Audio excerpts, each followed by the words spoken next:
tried this flavor before. Kind of hate it. Kind of hate that. Hello. I'm Faye Grace. This is another book ramble talk review type video, I guess. Yeah. I recently read, let me grab it. I recently read last night at the Telegraph Club by Melinda Lowe. I tried to make, I know her name, I just almost said Miranda, and I was like, wait, that doesn't seem right. So, these past 2 months I've been kind of in a reading slump, but this book I think genuinely actually got me out of it. Like, it was a slow read, it wasn't necessarily quick, but once I got to the end, I'm like, I gotta start reading again. I'm like so ready for it. I've gotten like 5 books that I'm actively reading at this point. Like, I'm so ready to start reading again, because this book was just so good. It was so good. When I get out of a reading slump, it's either because the book was, one, very fast paced and I could get through it quickly, or I deeply connected with it, or like, I don't know, just if it was a good book in general.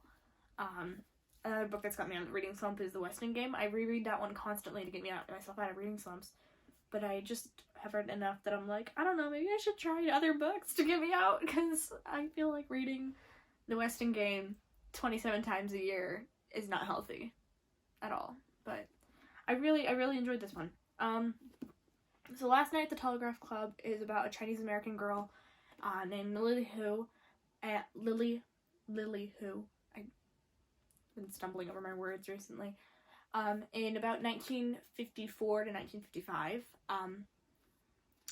It's told in like a mostly linear timeline, but there is a couple of flashbacks throughout the book, either from the perspective of Lily's mother, one from Lily herself, one from Lily's aunt, and I believe there's one from Lily's dad, although I could be wrong about that. It might also be from Lily's mother. It just might be a little bit more outside, you know, more third person. So I actually really enjoyed this book. It's the perfect amount of character-driven and plot-driven that I needed for a book like this. There's enough of the character moving the plot forward while also being shoved in the back at the right moments, you know, by the plot, and it was really good. It isn't necessarily a fast read, but it is relatively fast paced. I mean, the entire story only takes place over August to, I believe, January, so it's only, you know, a couple months, like 5 months, but it's just fast enough that it gets you, and it's good. Everyone feels very real. I can definitely picture the parents and Lily's close friend Shirley. I've definitely seen those people in real life, like, you know, even though it's the 50s, I can definitely see people that are kind of similar to them nowadays. I think I meant to say this earlier, but I didn't. When I say this book is about a Chinese American girl in the 50s, it covers both the Red Scare and also the rising LGBTQ movement within the 50s. While it was very settled back then, there are lesbian bars and gay bars, and the Telegraph Club is a lesbian bar with a female performer who dresses as a man. I don't know necessarily if nowadays that'd be like a considered trans thing, but it is just a girl who goes by the name of Tommy. So, it also covers like the Red Scare, which I've never really been that much of a history nerd for Red Scare. I love history, but like the 50s never was really a time period that I studied. But learning about the Red Scare was very interesting through that lens of a Chinese American person. Her dad is an immigrant, her mother is born in the US, so there is like that whole dad could get deported type thing. If you don't know what the Red Scare is, it was a time during US history where Americans were very afraid of communists, and so like they're actively threatening certain people, Chinese people at this time, because China was communist and going through its communist revolution.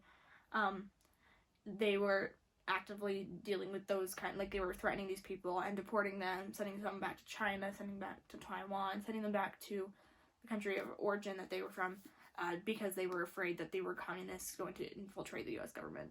There's also a companion novel coming out, I believe it's called, A Scatter of Light, or it's something light. Yes, A Scatter of Light. It's coming out in October, supposedly. So I'm definitely going to check up on that. I really liked this book enough. I think one of the biggest parts of this book that I really liked was just that it felt like it was definitely being told from a teenager's perspective. There's a lot of books out there that I feel like being told from the perspective of like a 25-year-old, even though they're being told from the perspective of a teenager. Like, she has the maturity level of a teenager, in a good way, in a bad way, you know, like she's got those little things that, you know, you don't completely understand certain things, you don't understand the world completely. There's a hair on me.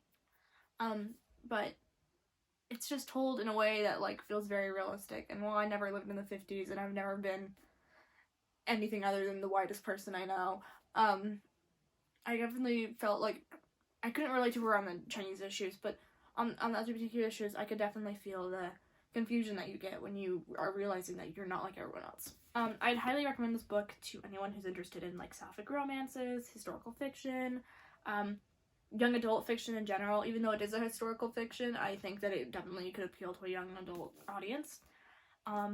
There is, I would say, contact warning for just homophobia, xenophobia, a little bit of racism. There are words in the book used that are now considered slurs, that weren't necessarily considered slurs back then. So if that is something that bothers you, don't read this book. I don't know how floppy this book is. It's a very floppy book. It's like, some paperbacks are very stiff, but this one's very floppy, and I kind of love it because it just is so much easier to read.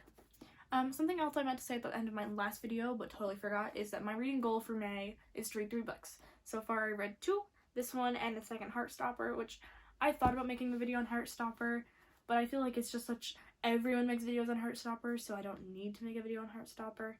I already kind of said my opinions on the series in my last video, so I'm like, there, if you want to hear my opinions about the books.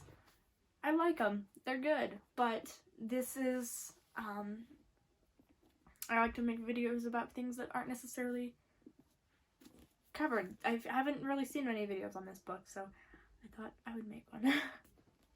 But this is my second book for the month, and I'm trying to read 3, so hopefully I'll be able to do it. I have 15 days left, so I should be able to handle it, but I will be out of town, so let's hope that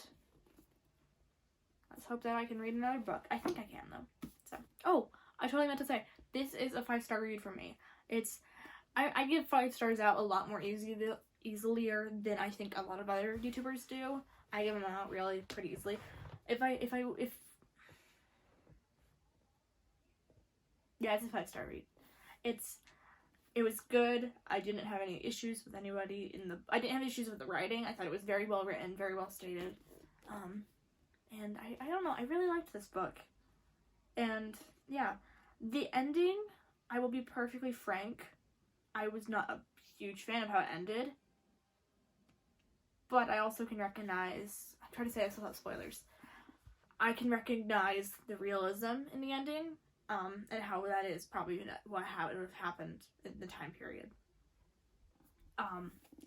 It also is a little ambiguous with how it ends, so I'm hoping that maybe the companion novel might clear it up. I don't know if it will, because I think it is, yeah, it's set about in 2013, and I don't know necessarily if it's from the perspective of people related to the main characters. It could just be also in San Francisco. This book takes place in San Francisco in the 50s, if I haven't said that yet. I don't know, I thought it was really good though, and so I rated it 5 stars. And I think that's the end of my review. I still don't like this drink. I'm not a big fan of orange flavored things, so it's probably my fault for trying the orange one. Thank you for watching. If you feel inclined to do so, comment, subscribe, like, do the things. I have all my links in the description, so if you ever want to ask me questions, feel free to DM me on Instagram. Follow me on Goodreads. I'm now also on the Storygraph website, which I don't know if I like it better than Goodreads yet, but I do like it a lot. So if you have a Storygraph account, feel free to friend me over there. And I hope you guys all have a good day and happy reading.